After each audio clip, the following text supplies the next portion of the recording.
Hello, guys. My name is Ahmed Hali for the Unscripted Talks here in Dub Radio. My question is how honest is Jimmy Wanjigi? How deceiving is Jimmy Wanjigi? Is Jimmy Wanjigi giving us half truths with regards to the dossiers that he is currently unleashing? Why am I saying this? I'm actually referring to the last interview he had at Citizen TV with Evan Okwara. Remember when Wanjigi said categorically that in the year 2009, William Samoei Ruto and Uhuru Muigai Kenyatta approached him and sought help from him as they believed he was the only person who could help them because they claimed they had a very big problem in front of them, which was ICC, the International Criminal Court case that was going on by then. And they said to him that should they be convicted and be jailed, that will destroy their past and their future, and this will liken them to Hitler of German, the dictator, as history knows him. Now, they believed that he was able to chart a path for them to get into power. There has never been anything for free. And there comes the question from Even Okwara. What were you to gain from that? And the response was not so direct as we would have wished. I will get these, I will get these, I will get these. Otherwise, Wanjigi says that they reached or they agreed to a covenant. A covenant which says if a country saved you, then you also should save the country. Do you understand it?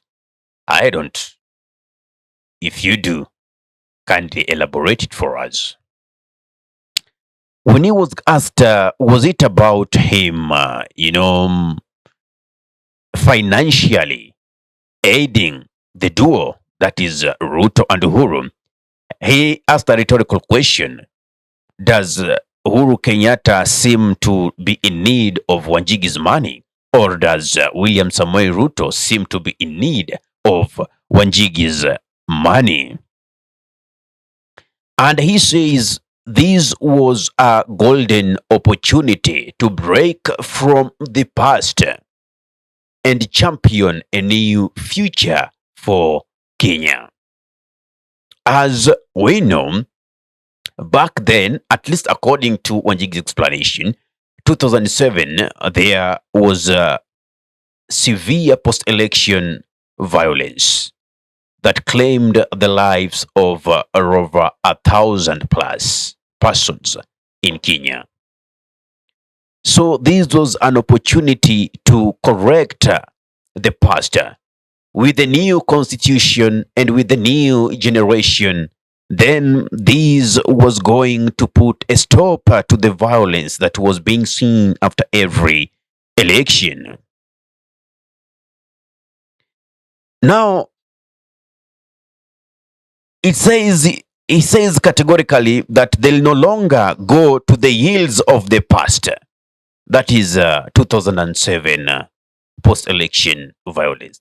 Therefore, my question is, does it mean that it is Wanjigi who holds the peace of this nation at his hands? Does it mean out of all the 4 point something million by then persons, it is only Wanjigi who would have brought peace? It is only him who would have aided them get to power, and by getting into power means them evading ICC. Do we seem to forget about the disappearance of the witnesses? Yes, they do say we don't need to talk about court cases that have ended, but we also know that even thugs get accused in the court of law, and sometimes, or even most of the times, they walk scot free because they know how to navigate through the law. And you who is accusing them, if you don't have sufficient evidence, then they go scot free. Even in this, what was with the disappearance of the witnesses? If not the person who has been accused of a certain wrongdoing messing up with the witnesses, then who was messing up with the witnesses if not the persons who were accused? Do you want to tell me was not a clear way of trying to halt investigations and bring to a stop these cases because there were no witnesses? Then here are people accused. Will I be wrong to call Jimmy Wanjigi an accomplice and an hindrance for the fight of justice to the people who lost their lives back in post-election violence in 2007? And we forget that, then we think now he is the Messiah who is telling us the pure truth. This is where I side with Miguna Miguna. If we need to believe that Jimmy Wanjigi has changed for good, let him return back the billions he reaped during the 24 years when Moi was in power during the one-party state. Through the dealings and dealings of weapons they had back then. And he should be able to tell us everything in black and white. We don't need parables. We don't need parables. Why is Jimmy Wanjigi talking in parables? And if you are bright enough, their actions, when you see someone talking and there's a certain way they behave, you shall get to know they are telling some truth and they are hiding some truth. So half truth is very, very dangerous for a nation. And unfortunately, the citizenry seems to be falling for this trick. I mean, let's call a spade a spade. If today I am under investigation, I did something wrong, but of course, I won't just go ahead and tell people that I did this. There is a witness somewhere. Certainly, that person or suddenly the person disappears.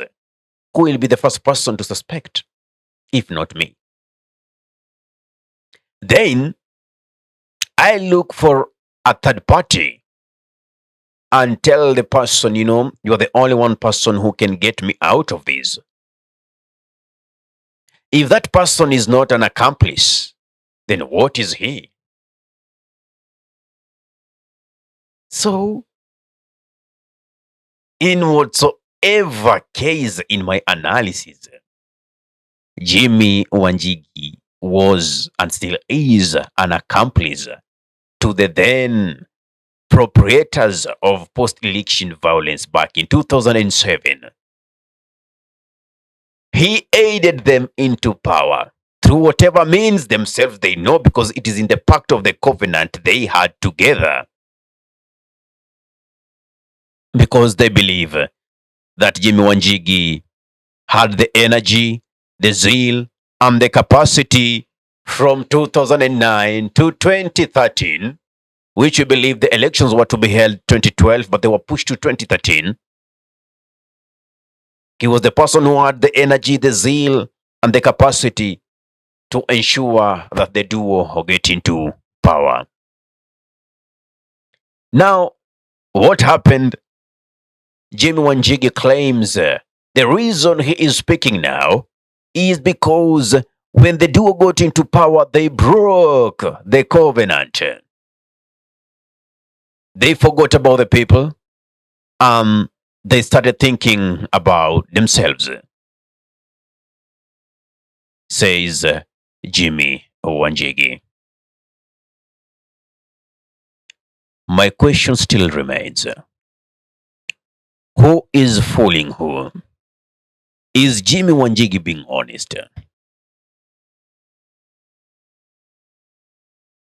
How truthful is Jimmy Wanjigi?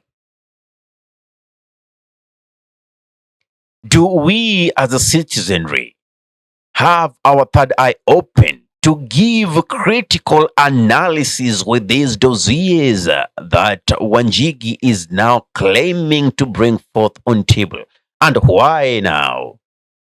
After all those years, if it was broken in immediately the duo took power, then what took him so long to come and bring it forth?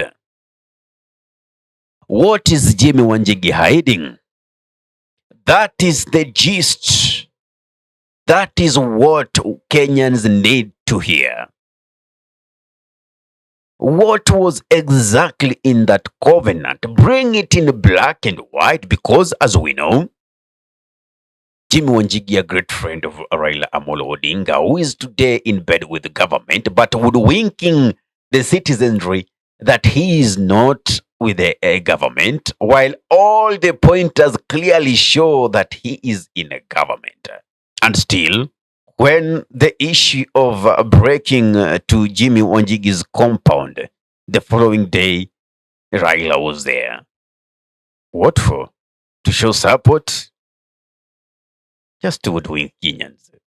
Politics is played in a very dirty manner in this country, as far as I know it. As far as I've been seeing it for the past and still continue to see it, I am totally convinced it is actually a dirty game, as it was coined. The political elite we are seeing, I repeat again, they are never your friends. They'll only work to what benefits them. That is why Wanjigi cannot come clearly and say, this is what was in the covenant. That question was a very simple one. What were you to get in return? Then he says there was a covenant to bring peace. I mean, do you need to bring a billionaire on the table to ensure peace? Then it means he was the person who made sure that that peace was not there in the first place. Let's think about it. Ahmed Khalif for the Unscripted Talks. If you love content of this nature and you're watching from our YouTube channel, kindly subscribe and press the notification button so anytime that we are live, you'll be the very first person to be notified. If you're watching from our Facebook, kindly like, comment and share, and don't forget to follow us. Assalamu alaikum warahmatullahi wabarakatuhu. Kwa timba kali za Afrika, DAB Radio ndio mpango mzima.